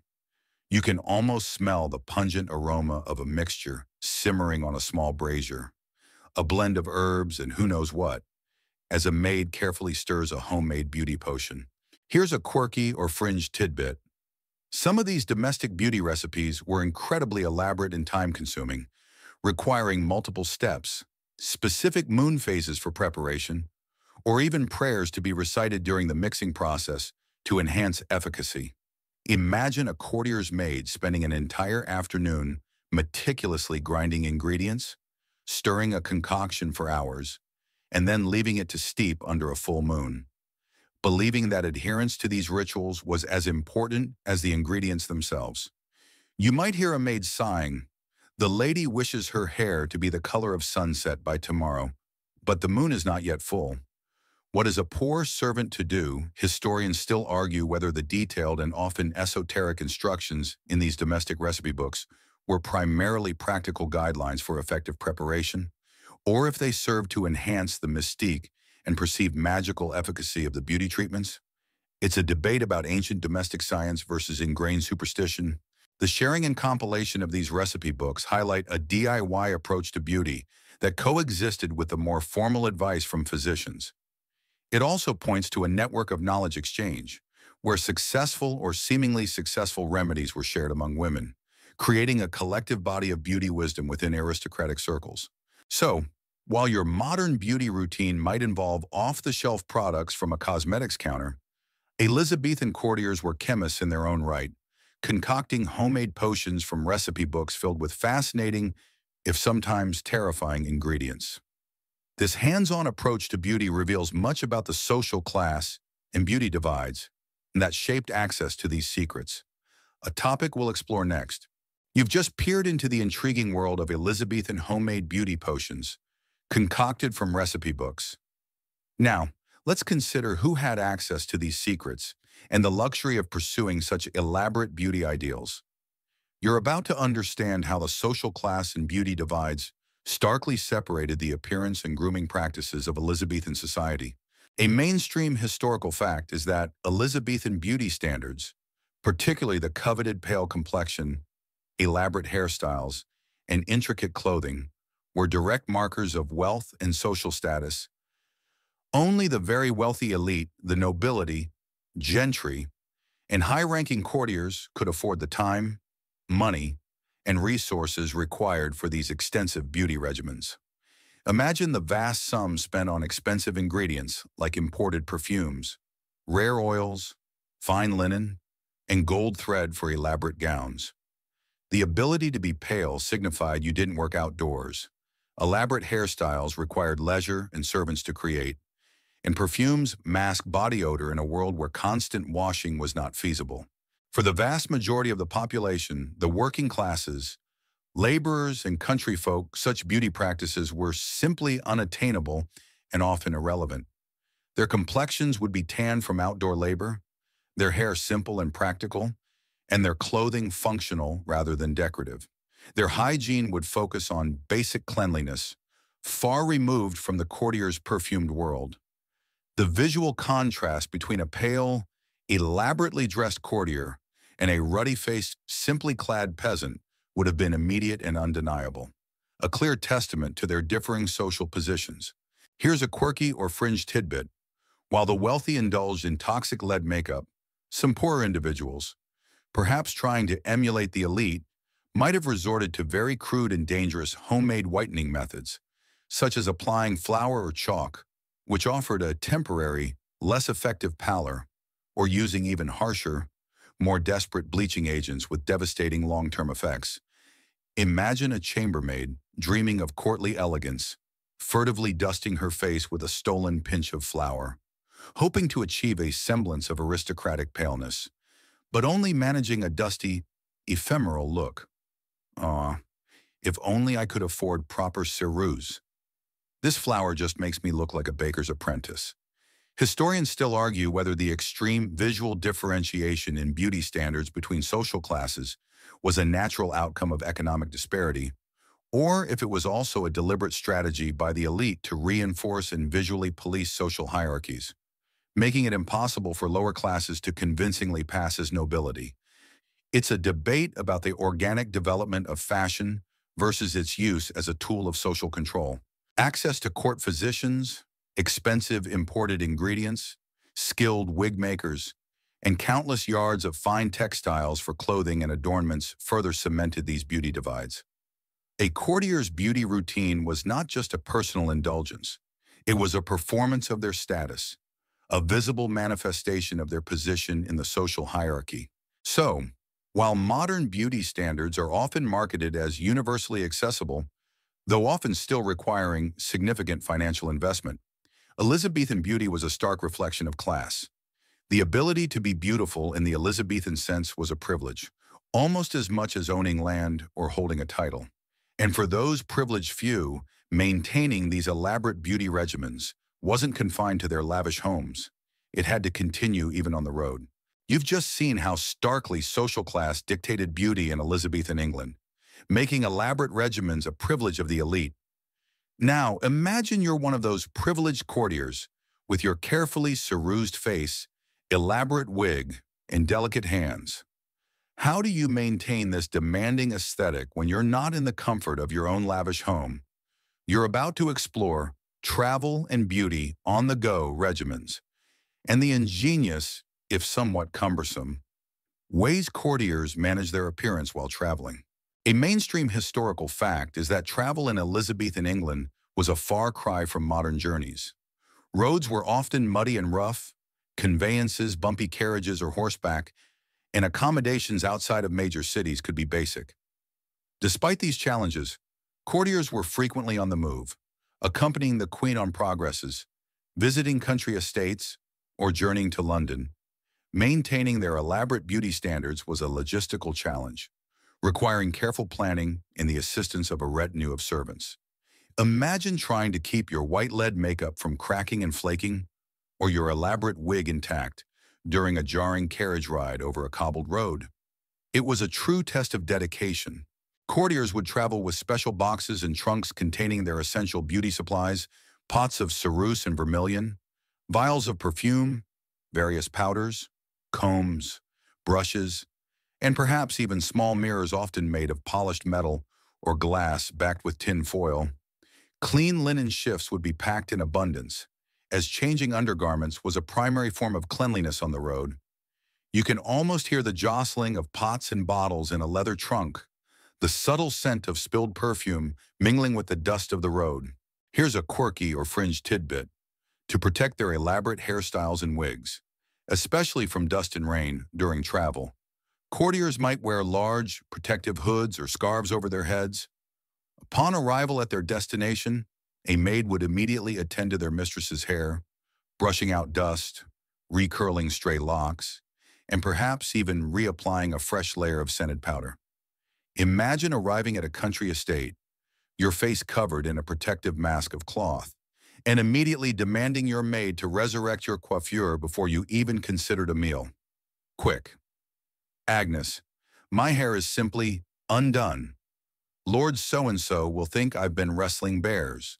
Not merely traversing a few muddy lanes, historians still argue whether the perceived discomfort and logistical challenges of maintaining elaborate beauty standards on the road contributed to periods of less strict adherence to fashion, or if the pressure to always appear at one's best meant these rituals were maintained almost religiously. Regardless of conditions, It's a debate about practicality versus the relentless demands of social appearance. Despite the difficulties, the importance of maintaining a flawless appearance for courtly life meant that these on-the-go beauty regimens were meticulously followed. Appearances were paramount, and a travel-weary, unkempt courtier simply wouldn't do. The effort required underscores the deep societal pressure to constantly perform one's status through outward presentation. So, while your travel bag might contain mini-sized toiletries, Elizabethan courtiers packed elaborate beauty arsenals and relied on their servants to maintain their perilous perfection on the road. Their commitment to beauty was unwavering, even when faced with the rigors of travel. And speaking of the passage of time, their beauty secrets also extended to fighting the inevitable signs of aging, employing a range of desperate and often dangerous tactics to defy the march of time. You've just glimpsed the impressive, if laborious, efforts Elizabethan courtiers made to maintain their beauty while traveling. Now, let's consider the ultimate adversary that no amount of ceruse or perfume could truly defeat: the relentless march of time. You're about to explore the desperate attempts to defy the inevitable, as courtiers employed various tactics for the aging and beauty fighting time. A mainstream historical fact is that, while extreme longevity wasn't as common as today, signs of aging, such as wrinkles, graying hair, and sagging skin, were certainly recognized and largely undesirable, especially for women at court. The emphasis on youthfulness and a pristine complexion meant that efforts were made to conceal or, if possible, reverse the visible effects of aging. Imagine a courtier applying a mask to their face, not just for blemishes, but with the hope that it would magically smooth away the lines of time. It was a constant battle against the mirror. Various creams, lotions, and balms were concocted, often using ingredients like egg whites for a temporary tightening effect. Honey, almond oil, rosewater, and a plethora of herbs believed to have rejuvenating properties. These were applied with the hope of softening wrinkles, firming the skin, and restoring a youthful glow. Some might even resort to applying the same dangerous lead and mercury compounds used for whitening, believing they could also refine the skin's texture. Though this, of course, only exacerbated long-term damage. You can almost feel the sticky film of an egg white mask tightening on your face, hoping for a temporary lift, while knowing the true battle against time was unwinnable. Here's a quirky or fringe tidbit. To conceal graying hair, courtiers would use a variety of hair dyes, as we discussed, or simply pluck out individual gray hairs if they were few enough. For balding or thinning hair, wigs and hairpieces were, of course, the ultimate solution. Imagine an aging gentleman meticulously plucking out every stray gray hair from his beard, or adjusting his peruke to hide a thinning crown, all to maintain an illusion of youthful vigor. You might hear a courtier remarking, "My lord, your beard seems to have magically regained its youthful hue overnight, such a marvel of nature." Indeed, historians still argue whether the extensive efforts to combat aging in the Elizabethan era were primarily a reflection of universal human vanity, or if they were particularly intensified by the highly competitive and appearance-driven nature of the royal court, where youth and beauty could directly influence power and favor. It's a debate about human nature versus specific social pressures. The struggle against aging was often a frustrating one, made more difficult by the lack of effective, non-damaging remedies. The very beauty practices meant to preserve youth could ironically accelerate the signs of aging through chemical damage and skin irritation. This created a vicious cycle where more extreme measures were adopted to cover the damage caused by earlier treatments. So, while your modern anti-aging cream promises subtle results, Elizabethan courtiers braved far harsher and often more dangerous concoctions in their desperate fight against time. Their dedication to maintaining a youthful appearance was unwavering, even when faced with the inevitable. And speaking of concealing, their beauty secrets also extended to masking the visual effects of illness, a common and often unavoidable reality of the era. You've just explored the desperate, often dangerous, Elizabethan attempts to defy aging. Now, Let's consider another unavoidable reality of life in that era: frequent illness. In a time without modern medicine, sickness could strike suddenly and leave visible marks. You're about to discover how courtiers employed their beauty secrets for illness and beauty-masking sickness, desperately trying to conceal the effects of common ailments on their appearance. A mainstream historical fact is that various diseases like smallpox, syphilis, measles, and tuberculosis were rampant in Elizabethan England, often leaving lasting scars, disfigurement, or simply a sickly pallor. For courtiers, whose status and influence depended heavily on their appearance, concealing the ravages of illness was paramount. Imagine a courtier, recovering from a bout of smallpox, diligently applying thick layers of white ceruse to hide the pockmarks, and using vibrant vermilion blush to feign a healthy glow. It was a constant performance of health, even when gravely ill. The widespread use of ceruse was particularly effective for masking skin imperfections caused by disease. Acting like a heavy, opaque foundation, beauty patches, as we discussed, were also instrumental in covering smallpox scars or other blemishes. For a feverish flush, some might apply extra blush, while for a sickly pallor, more white lead would be added. Perfumes, too, would be used even more liberally to mask any unpleasant odors associated with illness or unwashed bodies during recovery. You can almost feel the uncomfortable weight of thick makeup on a feverish face, the desperate need to appear vibrant despite inner weakness. Here's a quirky or fringe tidbit to make eyes appear brighter and less sickly. Even if suffering from a fever or eye infection, some courtiers might still try to use diluted belladonna or simply rub their eyes to make them water, hoping for a temporary sparkle. Imagine a courtier, battling a nasty cough, trying to feign a bright, alert gaze for an audience with the queen. Despite feeling utterly miserable, you might hear a lady's maid whispering, "My lady, your eyes must dazzle."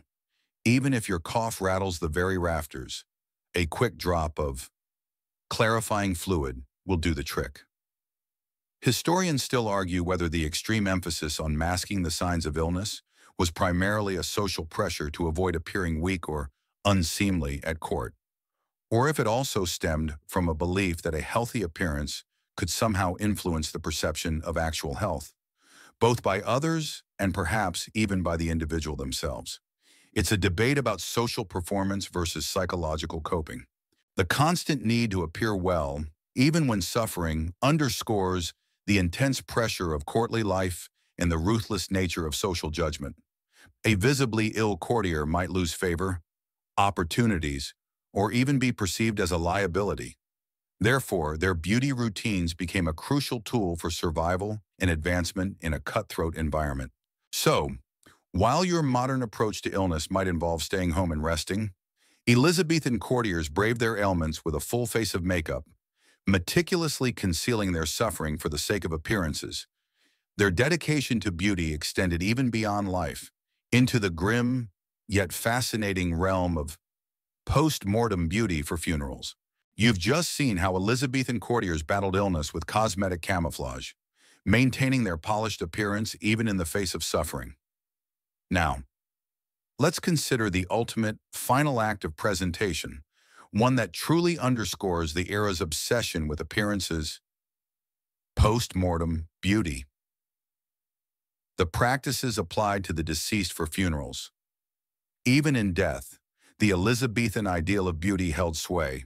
A mainstream historical fact is that for prominent individuals, preparing the deceased for viewing and burial involved a form of cosmetic treatment to ensure they presented a dignified, idealized appearance for mourners.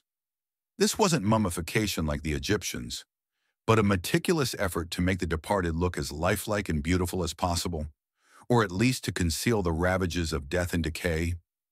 Imagine a deceased noble, laid out for a lying in state, their face carefully powdered with white lead, their cheeks rouged, and perhaps their lips tinted, all to present a serene, almost sleeping visage. The body would be washed, the hair carefully dressed, and sometimes even wigs or false hair pieces would be used if the deceased's own hair was sparse or damaged. The pale complexion, so coveted in life, was recreated with ceruse. Red pigments would be applied to the lips and cheeks to suggest vitality, contrasting with the pallor of death.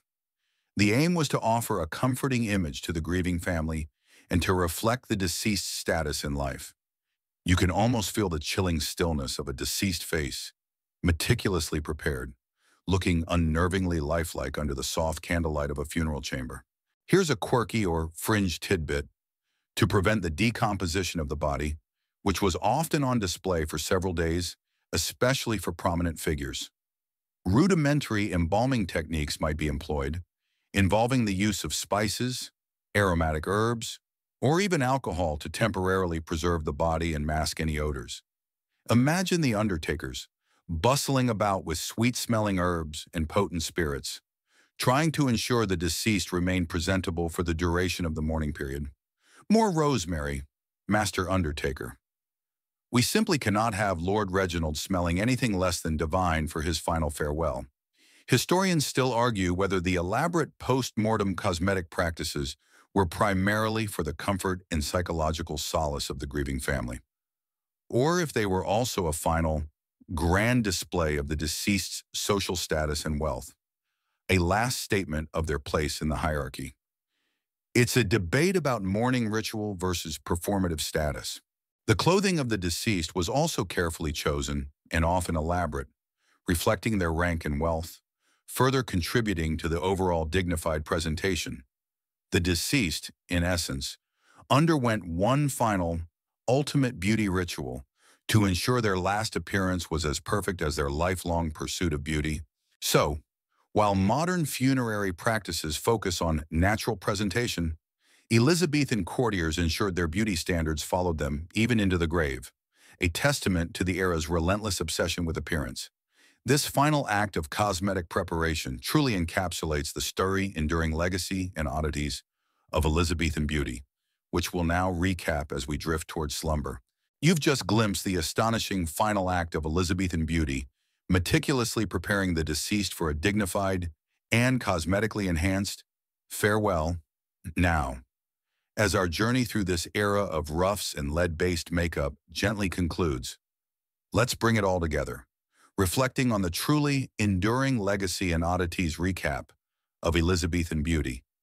It's time to let these fascinating, sometimes shocking, insights settle into your mind as you drift towards slumber. A mainstream historical fact is that the beauty standards of the Elizabethan era, characterized by an impossibly pale complexion, high foreheads, thin eyebrows, and elaborate, often red or golden, hairstyles, left an indelible mark on art, literature, and historical perception. This distinct aesthetic was a powerful visual code, instantly signaling wealth, leisure, and social status in a rigidly hierarchical society. Imagine the sheer dedication required, day in and day out, to maintain this elaborate facade, a constant performance of beauty. It was a full-time job for many courtiers, demanding immense personal sacrifice and often physical discomfort.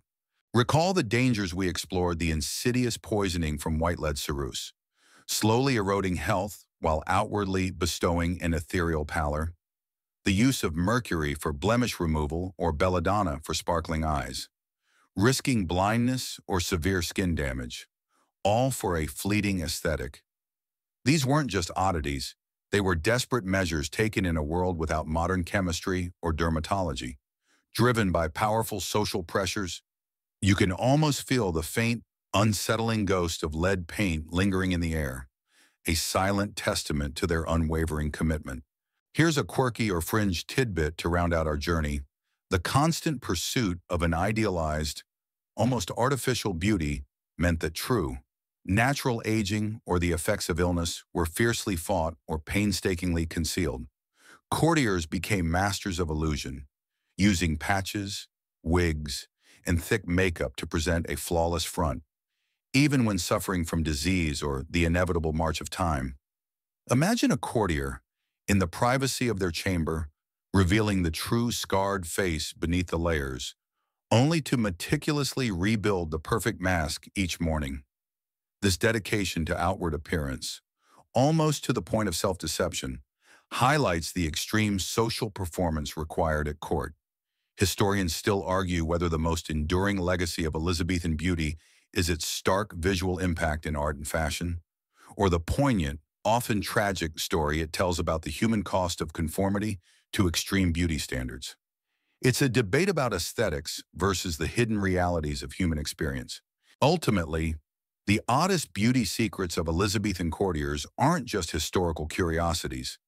They are a powerful reminder of how cultural ideals, technological limitations, and social pressures can shape human behavior, sometimes leading to surprisingly dangerous, yet utterly dedicated, pursuits of beauty. Their world was one where vanity often triumphed over comfort, and appearances could be literally life or death. Now, as the last echoes of lead-based makeup and scented pomanders fade from your mind, allow yourself to slowly drift. The elaborate ruffs and painted faces of Elizabethan England are receding into the mists of history.